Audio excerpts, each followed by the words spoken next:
The late September sunset painted long shadows across Cassidy's bedroom floor as she stood before her suitcase, meticulously folding another silk blouse. Her fingers trembled slightly, betraying the calm exterior she fought to maintain. The house around her was quiet, too quiet, save for the distant hum of Adler's computer from his home office down the hall tomorrow morning. She would leave for what she told her husband was a week-long business conference in Seattle. The lie had fallen from her lips 3 weeks ago during dinner, as smooth as the wine they'd been drinking. Adler had barely looked up from his phone, offering only a distracted nod and mumbled acknowledgement. That moment of inattention had strengthened her resolve, silencing the guilt that occasionally surfaced when she thought about Dalton waiting for her at the airport tomorrow. Cassidy caught her reflection in the full-length mirror beside her dresser. At 35, she still turned heads, something Dalton never failed to mention during their secret lunch meetings and stolen moments in hotel bars. Her dark hair fell in perfectly styled waves past her shoulders, and her fitted blazer accentuated a figure maintained by religious dedication to early morning Pilates classes that she realized with a twinge of guilt. Adler had always supported her attending, even when they cut into their increasingly rare morning time together. Her phone buzzed on the nightstand, and her heart skipped a beat. A message from Dalton lit up the screen. "Can't wait for tomorrow. These past months have been torture without you. The resort in Maui is confirmed ocean view suite." A smile tugged at her lips as she typed back, "Just one more night. Everything's arranged." She glanced guiltily at the doorway, but the house remained silent. Adler was probably absorbed in another case file, his dedication to his law practice both admirable and, lately, convenient for her extramarital activities the past few days. He'd been more withdrawn than usual, barely speaking during their shared meals. This morning he'd left for work before dawn, something about an important client meeting. But when she called his office around lunch to maintain their usual facade of marital normalcy, his secretary had mentioned he'd taken the day off. The information had unsettled her briefly, but she pushed the concern aside, attributing his absence to preparation for an upcoming trial. Cassidy zipped her suitcase closed, the sound unnaturally loud in the quiet room. She packed carefully, new lingerie hidden beneath business attire, swimsuits concealed by formal wear. Every item chosen to maintain her cover story while serving its true purpose with Dalton. Still packing, Adler's voice from the doorway made her jump. She turned to find him leaning against the doorframe, his tall frame casting a long shadow across the carpet. In the dimming light, his features were hard to read. "Just finishing up," she replied, striving for casualness. "You startled me." "Did I?" His tone was flat, unlike his usual warm baritone. He stepped into the room, his movements deliberate. "Need any help?" "No, I'm all set." Cassidy busied herself with straightening already straight items on her dresser. "How was your day?" "You left so early this morning." "Productive." He moved to stand behind her, close enough that she could smell his cologne, the one she'd given him last Christmas. "Very productive." Something in his voice made the hair on the back of her neck stand up. She met his eyes in the mirror, but his expression remained unreadable. For a moment, they stood frozen in this tableau, husband and wife, separated by mere inches and countless lies. "I need to run to the pharmacy," she said finally, breaking the tension. "Last-minute travel necessities." "Of course you do." He stepped back, giving her space to move past him. "Don't be long." The drive to the pharmacy was quick. The streets of their suburban neighborhood bathed in the golden light of evening. Cassidy's hands were tight on the steering wheel as she pulled into the nearly empty parking lot. Inside, she wandered the aisles aimlessly, picking up travel-sized toiletries she didn't need. Her phone buzzed again. Another message from Dalton. "Thinking about you. Tomorrow can't come soon enough." She smiled at the screen, imagining his face, his touch, the way he looked at her like she was the only woman in the world. It was so different from the way Adler looked through her lately, as if she were just another piece of furniture in their perfectly decorated house. The teenage cashier barely glanced at her as she checked out, absorbed in her own phone, not noticing Cassidy's distraction. Outside, the sky had darkened to deep purple. Streetlights flickered to life, one by one. When she pulled back into her driveway 20 minutes later, something felt off. The house looked different somehow. The warm yellow light that usually spilled from Adler's office window was gone. Her heart rate picked up as she noticed his car still in the driveway, gleaming black in the gathering darkness. Cassidy's heels clicked against the pavement as she approached the front door, each step echoing in the unusual stillness of the evening. The sound seemed to mock her, a countdown to something she couldn't quite grasp. The door swung open silently beneath her touch. The foyer was dark. The familiar shapes of their carefully chosen furniture transformed into looming shadows. Adler, the living room light flicked on. Her husband sat in his leather armchair, his 6'2" frame coiled with tension. Beside him, her carefully packed suitcases lay open, their contents scattered across the floor like evidence at a crime scene. Her heart stopped. "Sit down, Cassidy." His voice was low, controlled, dangerously calm. It was his courtroom voice, the one he used when cross-examining witnesses he knew were lying. "What are you doing?" Her voice came out higher than intended, panic creeping in at the edges. "Why are my things?" "Sit down." Each word was carved from ice. She sank into the couch across from him, her legs suddenly unable to support her weight. The pharmacy bag slipped from her fingers, rolling forgotten across the hardwood floor. Adler's dark eyes never left her face, studying her with the same intensity he reserved for particularly difficult cases. "How long?" he asked simply. "I don't." He held up a hand, the wedding band on his finger catching the light mockingly. 6 months of deleted texts, hotel receipts, restaurant charges. "You got sloppy, Cassidy." His laugh was hollow, devoid of any warmth. "Or maybe you wanted to get caught. Did you think I wouldn't notice the second phone in your gym bag? The mysterious lunch meetings that ran late, the credit card charges from hotels when you were supposedly working late." The room spun around her. She opened her mouth, but no words came out. Adler stood, his height suddenly imposing as he towered over her. "Get in the car." "What?" "We're going for a drive." "Adler, please, let me explain." "There's nothing to explain." He moved toward the door, car keys jingling in his hand. "Get in the car, or I call your mother, and tell her everything right now." The mention of her mother sent ice through Cassidy's veins. Reeves was old school, traditional to her core. The shame of a cheating daughter would destroy her. Cassidy stood on shaky legs and followed Adler to his car, her designer heels suddenly unstable beneath her. The drive was silent. Streetlights cast alternating patterns of light and shadow across their faces. Cassidy's mind raced, trying to piece together where it had all gone wrong.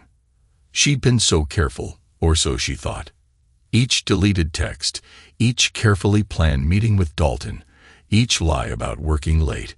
She'd orchestrated it all like a symphony, but somehow Adler had known. When they turned onto the familiar tree-lined street of her childhood home, Cassidy's stomach dropped. "Why are we here?"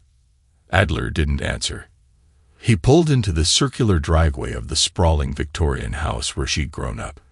Despite the late hour, lights glowed warmly in the windows. Her mother was awake. Reeves opened the door before they reached it, her silver hair pulled back in its usual elegant knot. Her expression was unreadable as she took in the sight of her daughter and son-in-law standing on her doorstep at 9 in the evening. "I was wondering when you'd arrive," Reeves said softly, her eyes lingering on Cassidy's face. Adler reached into his coat pocket and withdrew a small wooden box, its surface worn smooth with age. Cassidy had never seen it before, but something about it made her skin crawl. He handed it to Reeves without a word. Her mother's fingers closed around the box, knuckles white with tension. "It's time she understood," Reeves said, her voice heavy with something that sounded like regret. Before Cassidy could process what was happening, Adler turned and walked back to his car, his footsteps measured, deliberate, the same way he walked in court when he delivered a devastating piece of evidence. She watched, frozen, as he slid into the driver's seat without a backward glance. "Adler, wait," the words burst from her before she could stop them, but the engine was already roaring to life. Within moments, his taillights disappeared around the corner, leaving her alone with her mother and a mysterious box that seemed to pulse with unspoken secrets. "Come inside, Cassidy." Reeves' voice cut through the evening air like a steel blade. It was the same tone she'd used when Cassidy was young, the one that brooked no argument. The porch light cast harsh shadows across her mother's face, deepening the lines around her mouth and eyes. Had those lines always been there, or had they been carved by secrets like the one clutched in her hands? Cassidy followed her mother into the house, her heels clicking against the hardwood floors she'd once slid across in sock feet as a child. The foyer still smelled of lemon furniture polish and the faintest hint of roses, her mother's signature scent. Family portraits lined the walls, chronologically arranged from her childhood through her wedding day. She couldn't bring herself to look at them now. The antique grandfather clock in the corner ticked away the seconds, each sound like a hammer falling on her racing heart. It was the same clock that had counted down the minutes until curfew in her teenage years, chiming through family dinners and holiday gatherings. Now its steady rhythm felt like an executioner's drumbeat. Reeves led her to the formal living room, where crystal decanters caught the light from the old brass lamps, throwing prismatic patterns across the Victorian wallpaper. Nothing in this room had changed since Cassidy's childhood. The same heavy drapes framed the windows, the same Persian rug covered the floor, the same family photos crowded the mantelpiece. Time stood still here, preserving memories like insects in amber. "Sit," Reeves commanded, gesturing to the velvet chair where Cassidy had once posed for piano recital photos, where she'd later sit to tell their parents she was engaged to Adler. The wooden box sat between them like a bomb waiting to detonate. Cassidy sank into the chair, her designer dress feeling suddenly garish against the aged velvet. Her mother stood by the fireplace, one hand resting on the mantel where generations of family photos stood sentinel. The flames cast dancing shadows across her face, making her expression even harder to read. "How did he know?" Cassidy whispered, more to herself than to her mother. "I was so careful." Reeves' laugh was bitter, startling in its harshness. "Your husband is a brilliant man, Cassidy. Did you really think you could fool him forever? Did you think he wouldn't notice the changes in you? The way you stopped looking him in the eye, the mysterious phone calls, the sudden business trips. We grew apart." Cassidy defended weakly, her voice small in the large room. "He was always working, always distant." "Enough." Reeves' voice cracked like a whip. "You're not the first woman in this family to use that excuse, and I pray you'll be the last." The word betrayal hung in the air between them, heavy and accusatory. Cassidy flinched. "Your father would be ashamed." Reeves continued, each word precise and cutting. "Thank God he didn't live to see this." "Don't," Cassidy whispered. "Please don't bring Dad into this." "Why not? He's as much a part of this story as anyone." Reeves' fingers tightened around the box. "More than you know." She thrust the box toward Cassidy. "Open it. See what you're really a part of." The box was heavier than it looked, warm from her mother's grip. As Cassidy's fingers found the catch, a sudden chill ran through her. Whatever was inside this box had brought her husband here tonight, had put that look of grim satisfaction on his face as he drove away. Whatever secrets it held had been waiting for this moment, like a spider in its web. The brass catch resisted for a moment, then gave way with a soft click that seemed to echo in the quiet room. As Cassidy lifted the lid, the hinges creaked a sound like a distant scream. Inside, folded with precise care that spoke of frequent handling, lay a vintage dress in deep burgundy silk. Even in the dim light, the fabric held a sheen that hinted at its former glory. The material whispered against her fingers as she lifted it, releasing a musty scent of age and secrets. "August 15, 1985, Reeves said, her voice carrying the weight of buried memories. I remember the exact date I first wore that dress. Some dates burn themselves into your memory, Cassidy. They become the markers between before and after. It's beautiful, Cassidy, she murmured, running her fingers along the intricate seams. But I don't understand what this has to do with. Keep looking, Reeves interrupted, moving to stand by the fireplace. The flames cast dancing shadows across her face, highlighting the lines that years of carrying secrets had etched around her mouth. There's more. Beneath the dress lay a stack of photographs, their edges worn yellow with time. Cassidy's hands trembled as she lifted the first one.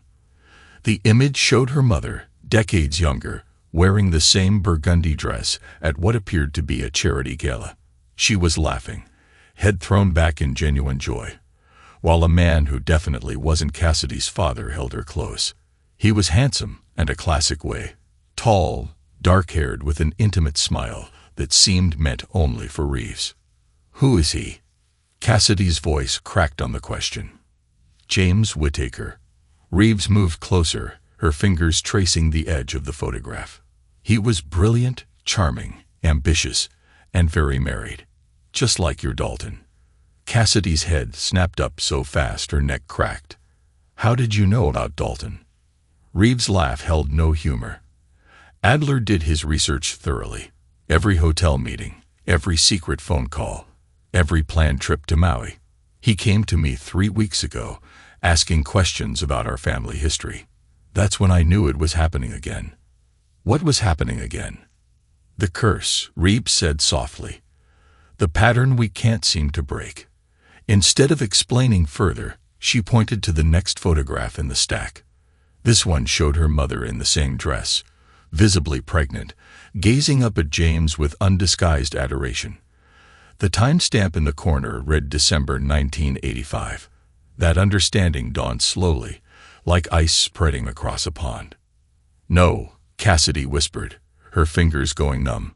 You can't mean your father, the man who raised you, who loved you unconditionally, who taught you to ride a bike, and checked under your bed for monsters. He wasn't your biological father.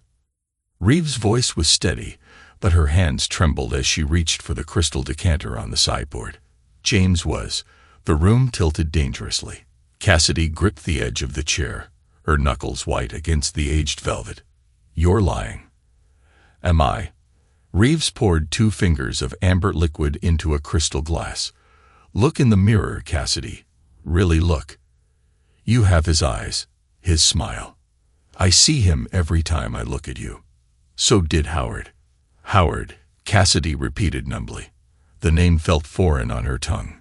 She'd never called him anything but Dad. He knew. Of course he knew. Reeves took a long sip of her drink. Just like Adler knows everything about you and Dalton. Men like them, they see everything. They just wait for the right moment to show their hand. How? When did he find out? Reeves settled into a high-backed chair, the firelight catching the silver in her hair. It was a Tuesday evening, much like this one. Howard came home early from work, something he never did. I should have known then that something was wrong. He walked into our bedroom, while I was getting ready for what I told him was a charity committee meeting. She gestured to the burgundy dress. I was wearing that. He stood in the doorway, just watching me apply my lipstick. Then he said, very quietly, Who is James Catherine? What did you do? Cassidy. Reeves continued, He was just a colleague. Howard, let me finish the lie. Let me dig myself deeper with every word. Then he opened his briefcase and laid out everything. Photos from the private investigator, hotel receipts, phone records. Reeves' hand tightened around her glass. He'd known for weeks, been gathering evidence, building his case like the lawyer he was. Sound familiar? You never told me. Cassidy said, her voice hollow. All those family dinners, holiday gatherings, my wedding day. It was all built on lies. The love wasn't a lie. Reeves snapped, ice cubes clinking sharply in her glass. That's what makes this all so much worse. Howard loved you with every fiber of his being. You were his greatest joy and his deepest wound. all wrapped into one precious package. She set her glass down with deliberate care. Do you remember your 16th birthday? How Howard spent months restoring that vintage Mustang for you? Of course I remember. He worked every weekend. He worked every weekend because the garage was the only place he could cry without anyone seeing. Reeves cut in. I found him there one night, just sitting in that half-finished car. He looked at me and said, "She has James' hands on the steering wheel. But by God, she'll learn to drive from me." The memory hit Cassidy like a physical blow. Howard spent nights in parking lots with her father, learning to handle the manual transmission. His patient voice guiding her, his proud smile when she finally got it right. All while knowing. Her phone buzzed, shattering the moment. Dalton's name lit up the screen. "Answer it," Reeves commanded. "Put it on speaker." "Mom, I don't." Cassidy started. "Answer." With trembling fingers, Cassidy hit the speaker button. Dalton's voice filled the room, tight with controlled panic. "Where are you? I've been trying to reach you for hours. Everything's set for tomorrow. Flights, hotel, the whole package. But you've gone dark. What's going on?" Reeves' eyes narrowed at the sound of his voice. Before Cassidy could respond, her mother leaned forward. "Tell him you're pregnant." "What?" Cassidy hissed. "I'm not telling him." Reeves insisted, her voice hard. "See what kind of man you're destroying your life for." Cassidy stared at her mother, then back at the phone. "Dalton," she said carefully, her heart hammering. "Something's happened. I think I'm pregnant." The silence that followed stretched for 3 excruciating heartbeats. "Are you sure?" His voice had changed completely, turned cold and calculating. I think so. I mean, I haven't confirmed it yet, but we'll take care of it." The words felt like ice. "You know I can't. My position at the firm, my family. We talked about this, Cassidy. No complications. But I don't think. Just handle it, and do it quietly." His voice dropped lower. "My wife's already suspicious. I can't afford any scandals right now." The line went dead. Reeves' laugh was without humor. "James said almost the exact same thing to me. Take care of it, Catherine. I can't afford complications right now." She reached for another photo from the scatter pile. "Would you like to see what happened next?" The image showed James with another woman, both smiling at a restaurant Cassidy recognized as Lucirk. The date stamp read 1986, a year after the photo of him with her pregnant mother. He had a type, Reeves said flatly. Married women from good families. Low risk, high reward, just like your Dalton has a type. "Did you really think you were special, that you were the first?" She pulled out another photo, James with a different woman, then another and another. "I hired my own investigator after Howard confronted me," Reeves explained. "I found out I was just the latest in a long line. James has been doing this for years, finding unhappy wives, making them feel special, then moving on when things got messy." Her eyes locked on Cassidy's, a sound familiar. Cassidy's phone buzzed again, this time with an email notification from Adler Kingston. Subject: "Your choices, your consequences." "Open it." Reeves commanded, "Read it aloud." Cassidy's voice trembled as she read. "By the time you read this, I will have transferred all joint accounts to my name only, removed you from all insurance policies, canceled your country club membership, informed the charity board of your resignation, contacted our friends and family about our impending divorce. Your belongings will be packed and moved to storage by morning.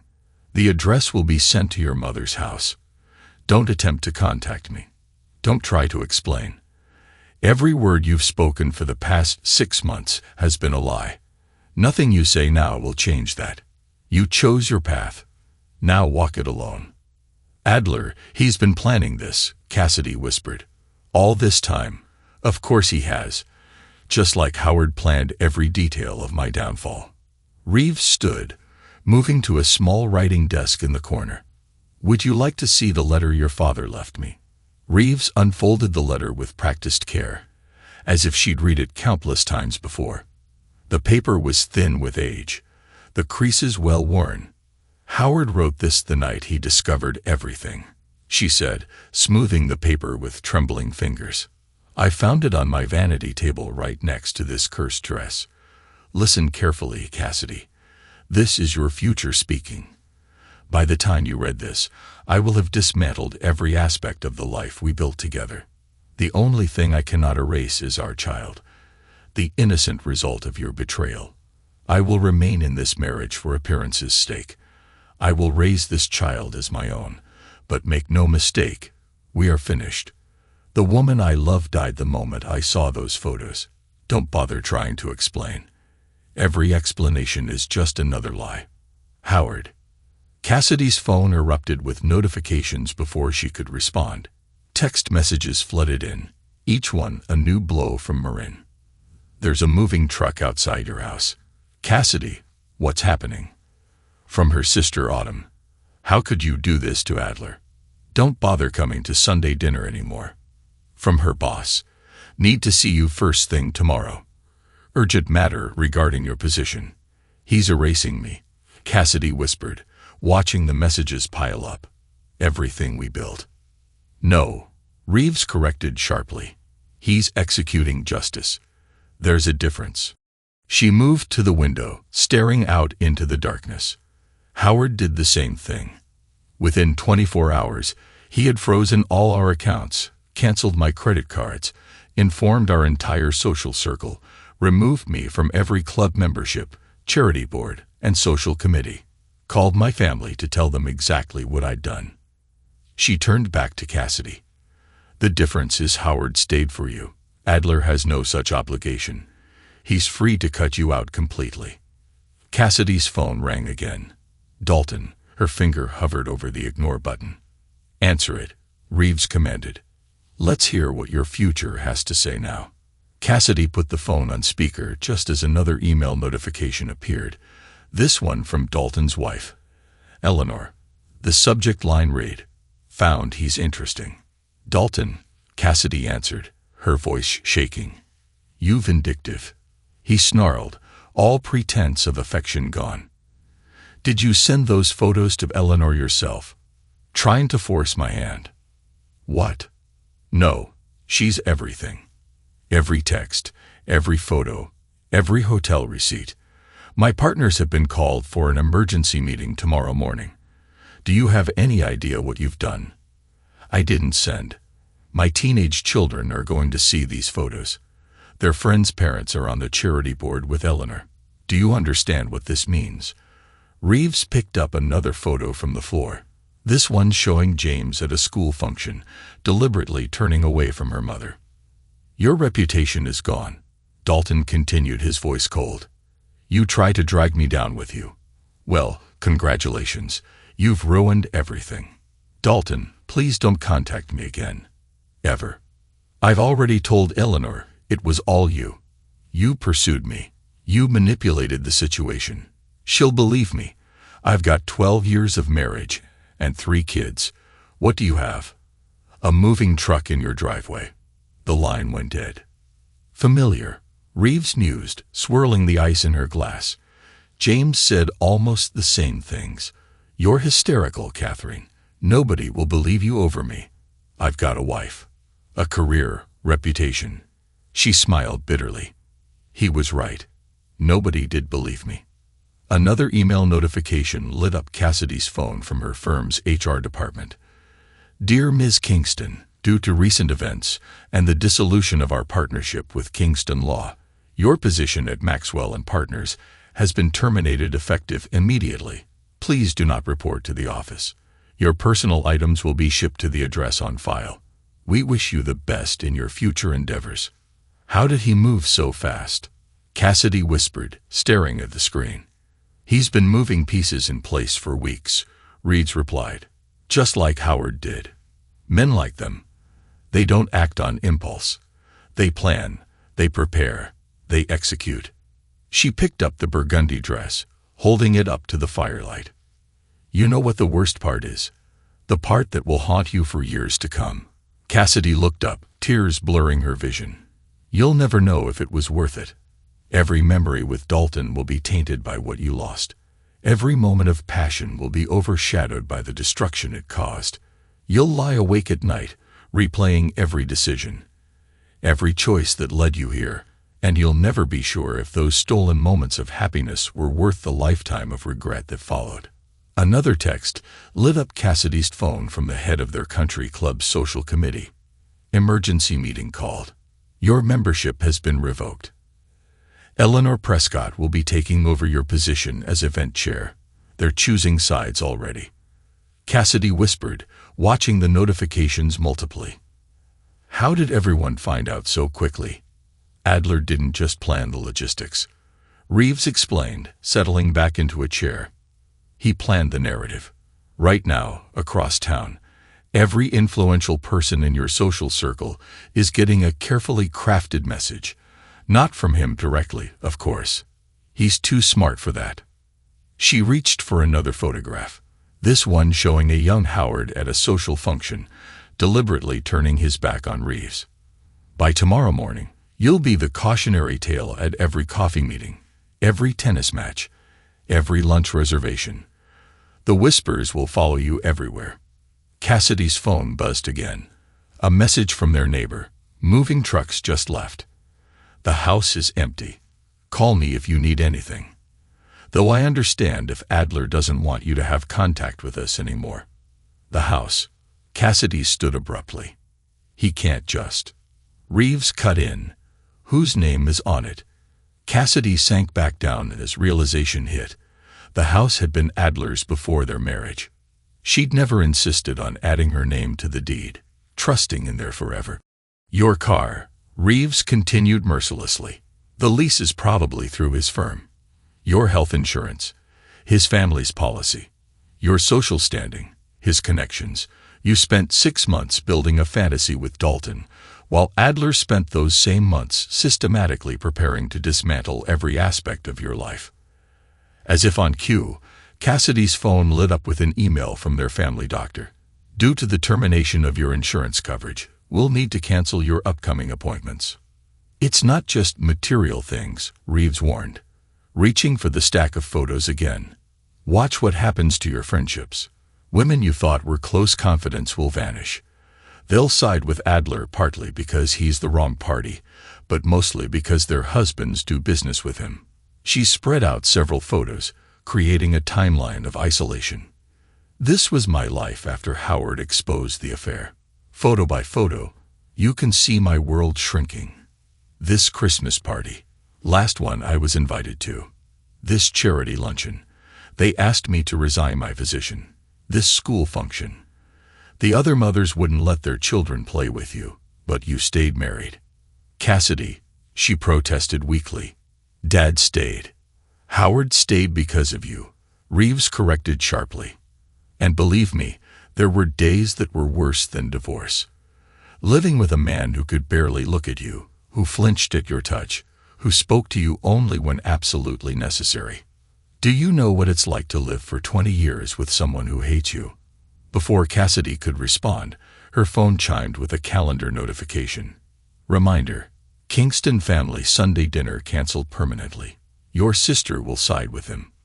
Reeves predicted, watching Cassidy's face crumple. Autumn always idolized Adler. She'll see this as you destroying not just your marriage, but her relationship with the brother she never had. The truth of this hit home as another text appeared from Autumn. How could you after everything Adler has done for this family? Don't call me. Don't text. I can't even look at you right now. Cassidy's hand shook as she scrolled through her phone. Friends were unfollowing her on social media. Group chats were going silent. Email after email arrived, each one severing another connection to her carefully constructed life. The worst part, Reeves said softly, is that tomorrow Dalton will walk into his office like nothing happened. His wife will accept his explanation that you were obsessed with him, that you pursued him, that he was the victim of your manipulation. He'll keep his job, his family, his reputation. He might face some awkward moments, some raised eyebrows, but he'll survive. She pointed to a final photo. James at another woman's wedding, just 2 years after Cassidy's birth. Men like them always do. Cassidy's phone lit up with one final message from Adler's mother. "I've always thought of you as a daughter. That's what makes this betrayal so painful. Please don't contact us again. Some bridges once burned can never be rebuilt." "What do I do now?" Cassidy asked, her voice small against the crushing silence. Reeves stood, gathering the scattered photos. She picked up the burgundy dress. "Do what I did," she said finally. "You survive. You wake up every morning and face a world that sees you differently. You learn to live with the whispers, the turned backs, the lost friendships. You build a new life from the ashes of the one you burned down." She held out the dress. "Keep this not as a reminder of what you lost, but as a warning of what betrayal costs. Maybe someday you'll sit across from your own daughter and explain why trust, once broken, can never truly be repaired." The grandfather clock struck midnight, its chimes echoing through the house like funeral bells. Cassidy stared at the burgundy dress, understanding at last that she hadn't just lost her marriage. She'd inherited a legacy of destruction, a pattern of pain that would follow her long after the dust of her shattered life settled in her hand. Her phone lit up one last time with an email from Adler's personal account. "Cassidy, by now you understand the full scope of what's happening. Every decision has consequences. Every betrayal has a price. I love the woman I thought you were, but that woman was a lie. The divorce papers will arrive tomorrow morning. Don't fight them. Don't try to explain. Don't ask our friends to intercede. It's over. You chose your path the first time you met him for lunch. Now walk it alone." Adler. The email blurred as tears finally fell around her. The wreckage of her life lay before her. Scattered photos of her mother's past mistakes mirroring her own, the burgundy dress that had witnessed 2 generations of betrayal, and the impossible weight of a future irreversibly altered by her choices. "Welcome," Reeves said softly, "to the other side of betrayal." 2 weeks crawled by like years. Cassidy sat in her childhood bedroom surrounded by the mocking remnants of her former innocence. Cheerleading trophies gathered dust on shelves, golden figures frozen mid-leap, prom photos smiling from corkboards, teenage Cassidy radiant in her first formal dress, her college graduation photo hanging beside them, she and Adler beaming at the camera, his arm protective around her waist. Each memory now felt like a scene from someone else's life.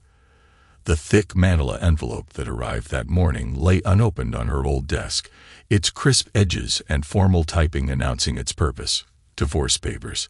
Beside it sat a smaller envelope containing a single key and an address, the location of a storage unit across town where the remains of her married life now lay sad and neat, labeled boxes.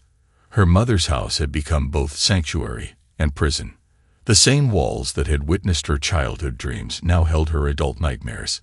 Each creak of the floorboards, each tick of the grandfather clock reminded her of all she'd lost. A news alert buzzed on her new phone. She'd been forced to change numbers after Adler cut off her old one. The headline made her blood run cold. "Breaking. Senior partner at Prescott and Associates resigns amid scandal." Below was Dalton's face, wearing that practiced smile she'd once thought was reserved for her. The photo showed him with his wife Eleanor, their 3 children arranged in a perfect family tableau, his hand possessively on Eleanor's shoulder, wedding ring clearly visible. The same hand that had traced patterns on Cassidy's skin in countless hotel rooms. Despite his meteoric rise at the prestigious firm, the article read, "Sources close to Mr. Prescott suggest a pattern of inappropriate relationships with married women in the community. This isn't the first time such allegations have surfaced." "I see you found out." Reeves' voice came from the doorway. She held 2 steaming cups of coffee, offering one to Cassidy. "I did some digging after Eleanor's initial call. Want to know what I discovered about your perfect lover?" Cassidy's hands trembled as she took the cup. "What do you mean?" Reeves settled into the window seat, morning light catching the silver in her hair. She pulled out a folder, the kind Howard had once used for his case files. 3 previous incidents, all carefully buried. "Money and influence can hide almost anything," she said. Almost. She extracted several newspaper clippings, laying them out like tarot cards predicting a future that had already come true. Sarah Mitchell, 2019, wife of Dr. Thomas Mitchell, chief of surgery at Metropolitan General. Marriage ended after affair with unnamed law partner. Rebecca Collins, 2021, social chair of Westbrook Country Club. Divorced following indiscretions with married attorney. There were others. Reeves continued, her voice clinical, less documented, but the pattern is clear. All married women from prominent families, all with something significant to lose. Stop. Cassidy whispered. But they look familiar. But they don't know about it. Reeves pressed on. Let me guess. He took you to Le Méridien, always the corner suite on the 12th floor, room service champagne, specific view. Click. Cassidy's coffee cup clattered against its saucer. How did you? Because that's where he took Sarah. And Rebecca, probably others we don't know about. Reeves extracted another paper, an email printout. This arrived an hour ago from Eleanor. You should read it yourself. The paper crinkled as Cassidy took it. Dear Catherine, I thought you should know the full scope of what your daughter destroyed herself for. Dalton broke down last night after the board meeting. Confessed everything, not just about Cassidy, but about all of them. The firm is bundling him off to a discreet rehabilitation facility where he'll supposedly be treated for an issue that lets everyone save face. He was quite candid about Cassidy specifically. Said she was the easiest to seduce, so desperate for attention that she overlooked all the obvious red flags. Said she knew there might be others, but convinced herself she was different. Said she practically threw herself at him after that first lunch meeting. That I almost pity her, Reeves continued. Almost. The firm will release a statement about his personal health issues requiring a leave of absence. He'll emerge in 6 months, tanned and repentant, with a story about finding peace or mindfulness, or whatever's trendy. Then he'll probably write a book about overcoming addiction, do the talk show circuit, reinvent himself as a motivational speaker. Meanwhile, your daughter, well, I'm sure you know how this story ends. You've lived it yourself, haven't you? Eleanor's rehab, Cassidy said, the paper crumpling in her fist. He gets to hide in some luxury facility, while I sit here watching my life burn to the ground. Reeves finished, sitting down.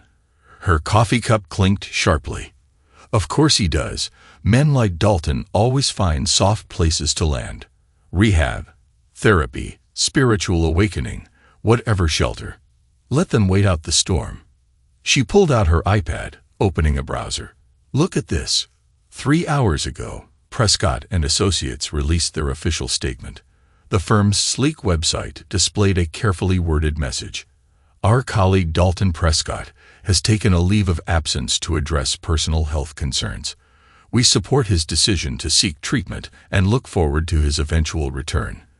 The firm's commitment to our clients remains unchanged. They're protecting him, Cassidy whispered.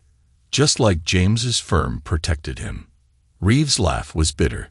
Want to know what your biological father did when Howard exposed our affair?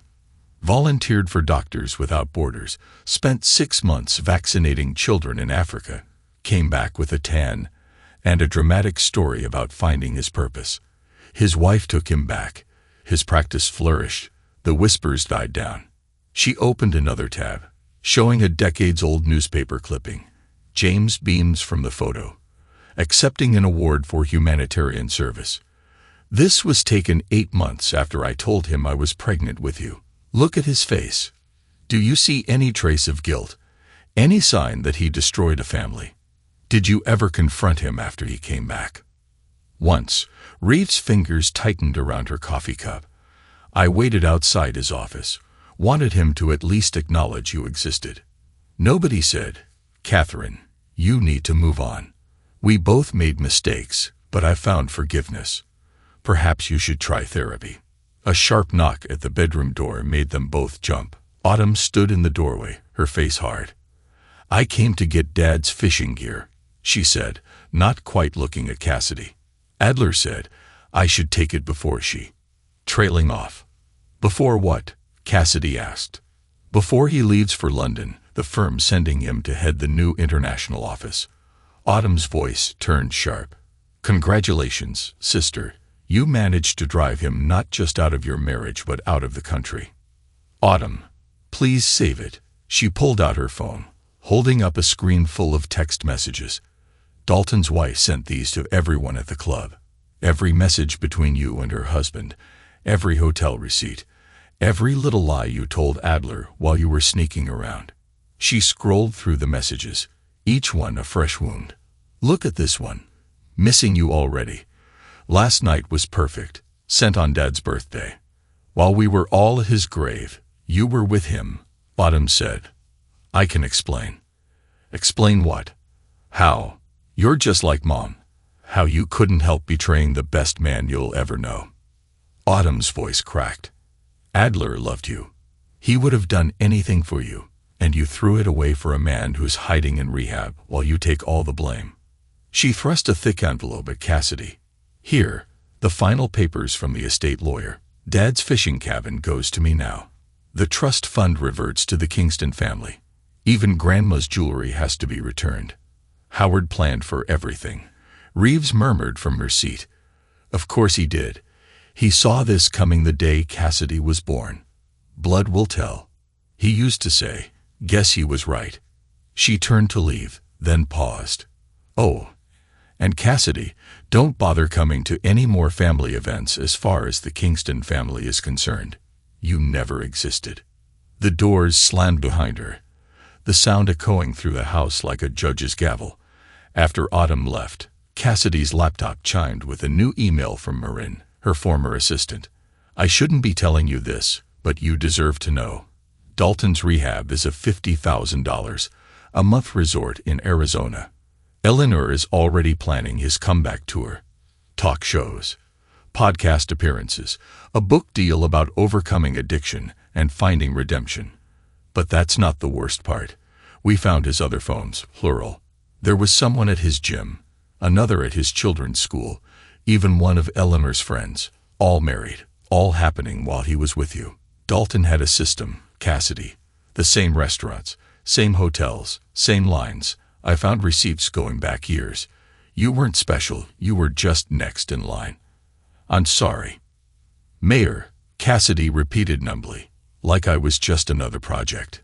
Of course you were. Reeves moved to her old dresser, pulling open the bottom drawer.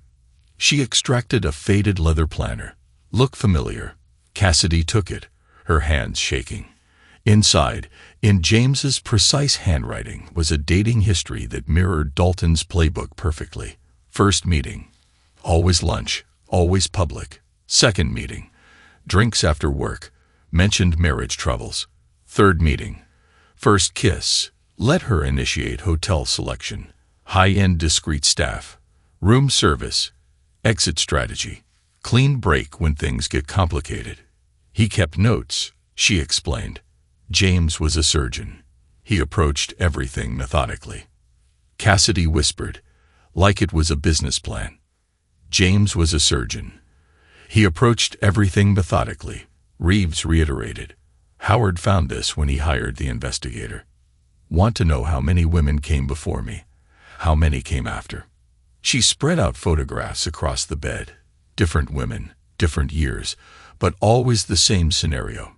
James and expensive restaurants, hotel lobbies, charity events, always with a married woman.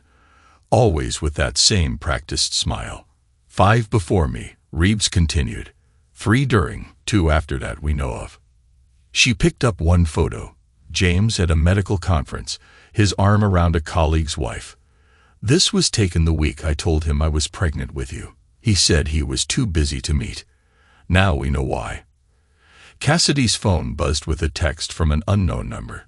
You don't know me, but I was with Dalton last spring. Same story. Unhappy marriage, instant connection, little Lumeridian sweet.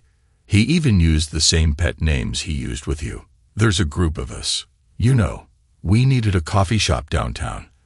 All his ex-lovers, all destroyed marriages, all thinking we were different. Join us sometime. Misery loves company. Lauren, Another text followed immediately. P.S. Check his Instagram. Someone tagged him an hour ago. With trembling fingers, Cassidy opened the app. There was Dalton, looking tanned and serene outside the luxury rehab facility. The caption read, "Taking time to heal and reflect. Grateful for new beginnings. #blessed, #recovery, #new chapter." Eleanor had already commented, "So proud of you, darling. Can't wait to have you home." "He's already rewriting the story," Reeves observed, reading over her shoulder. "By Christmas, he'll be giving interviews about his darkness and redemption. By next summer, he'll probably be running men's retreats about ethical leadership." She pulled out another photo from her file. James receiving a humanitarian award just 1 year after abandoning them. The game never changes. Cassidy, only the players. The room suddenly felt too small, the walls closing in with generations of betrayal. Cassidy stumbled to her vanity mirror, but the face that stared back was a stranger's. Pale, haunted, with eyes that looked too much like James. Had Adler seen this resemblance every time he looked at her? Had he been waiting, watching for history to repeat itself? A distinctive chime cut through the tension, an email notification from Adler's personal account. His first direct communication since that night. Cassidy's hands shook as she opened it. "Cassidy, by the time you read this, I'll be on a flight to London. The house has been sold. Your things are in storage. The key is with your mother. I've instructed my lawyers to handle all further communication. I could list everything I found. Every lie you told, every night you weren't really working late, every lunch meeting that wasn't with clients. But what's the point? You'll just deny, explain, justify. Exactly like your mother did with Howard. I've spent the last 3 weeks dismantling every trace of our life together. Do you know what I found in your bedside drawer? A birthday card from Dalton, dated 2 months ago. To my soulmate. He wrote the same week you organized my birthday dinner. Looked me in the eyes and said you'd never been happier. I called Howard's old investigator. He remembered your mother's case, said watching you follow her path was like seeing a replay of history. Same restaurants, same excuses, same desperate need to feel special. Look at his face. Do you see any trace of guilt? Any sign that he destroyed a family? Did you ever confront him after he came back?" Once, Reeves' fingers tightened around her coffee cup. "I waited outside his office, wanted him to at least acknowledge you existed. Nobody said, 'Catherine, you need to move on. We both made mistakes, but I've found forgiveness. Perhaps you should try therapy.'" A sharp knock at the bedroom door made them both jump. Autumn stood in the doorway, her face hard. "I came to get Dad's fishing gear," she said, not quite looking at Cassidy. Adler said, "I should take it before she." Trailing off. "Before what?" Cassidy asked. "Before he leaves for London, the firm sending him to head the new international office." Autumn's voice turned sharp. "Congratulations, sister. You managed to drive him not just out of your marriage but out of the country." "Autumn, please save it." She pulled out her phone, holding up a screen full of text messages. "Dalton's wife sent these to everyone at the club. Every message between you and her husband, every hotel receipt, every little lie you told Adler while you were sneaking around." She scrolled through the messages, each one a fresh wound. "Look at this one. Missing you already. Last night was perfect. Sent on Dad's birthday. While we were all at his grave, you were with him." Autumn said, "I can explain." "Explain what?" "How? You're just like Mom. How you couldn't help betraying the best man you'll ever know." Autumn's voice cracked.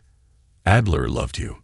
He would have done anything for you, and you threw it away for a man who's hiding in rehab while you take all the blame."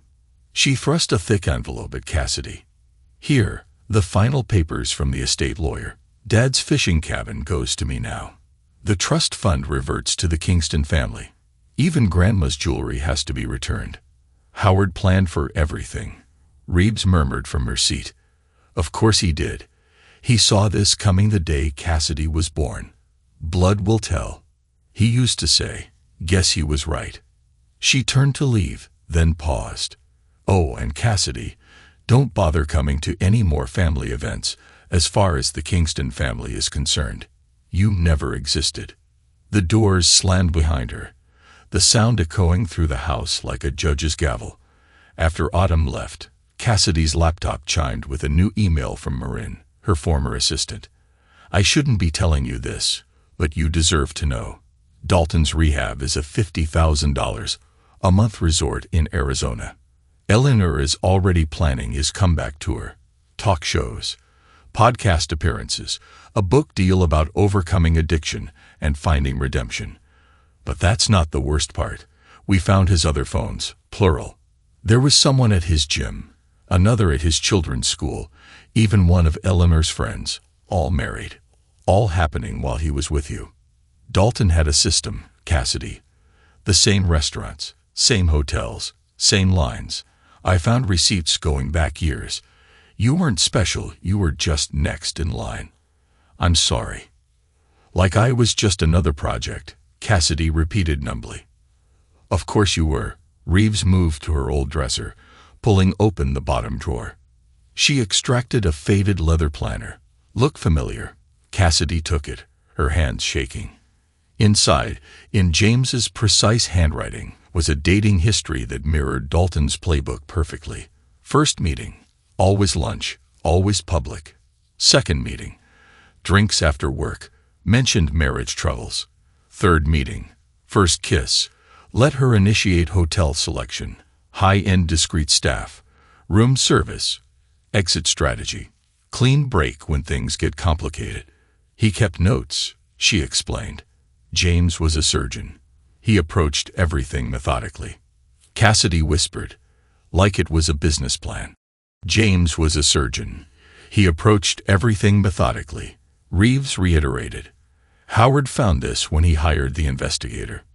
Want to know how many women came before me? How many came after? She spread out photographs across the bed. Different women, different years, but always the same scenario. James and expensive restaurants, hotel lobbies, charity events, always with a married woman, always with that same practiced smile. 5 before me, Reeves continued. 3 during, 2 after that we know of. She picked up one photo. James at a medical conference, his arm around a colleague's wife. This was taken the week I told him I was pregnant with you. He said he was too busy to meet. Now we know why. Cassidy's phone buzzed with a text from an unknown number. You don't know me, but I was James Whittaker's last affair before he died. Found your story online. You're his daughter, aren't you? History really does repeat itself. He used the same hotels back then that Dalton uses now. Same tricks, same lies, same endings. The worst part, minus 30 years later, I still catch myself missing him sometimes, missing how special he made me feel. That's the real curse, isn't it? Even knowing we were fooled, we still crave that feeling. Your mother probably understands. Ask her if she ever really got over James. Ask her if the ache ever goes away. Welcome to the legacy, Cassidy. We're all just chapters in the same endless story, Marie. The final pieces of the dress collapsed into ember and ash, but in the mirror, the reflection still wore it, proud and defiant, a reminder that some stains can't be washed away, some legacies can't be burned through the window. Cassidy caught a glimpse of a familiar black car pulling away from the curb. Adler had been watching, waiting to see if this time finally the curse would break. The grandfather clock struck midnight, its chimes echoing through the house like funeral bells. In the mirror, the reflection of Cassidy in the burning dress raised a mocking toast with a phantom champagne glass, the same way she had with Dalton on that first night in that same hotel suite where so many women before her had sealed their fates. The dress may be ash, Reeves said quietly, but the reflection will always wear it. That's your legacy now. That's your curse. She dropped the photos into the fire, watching them curl and blacken.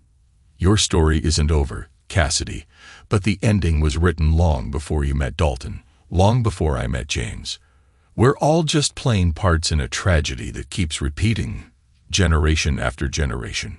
Above them, in the mirror's dark glass, the endless parade of women in burgundy dresses continued their silent, laughter-welcoming parade. "Welcome to the legacy," Cassidy whispered. "We're all just chapters in the same endless story." Thanks to everyone who took the time to listen to today's stories. If you enjoyed it, please consider liking and subscribing if you haven't already. Feel free to share your thoughts on the events in the comments below. Take care.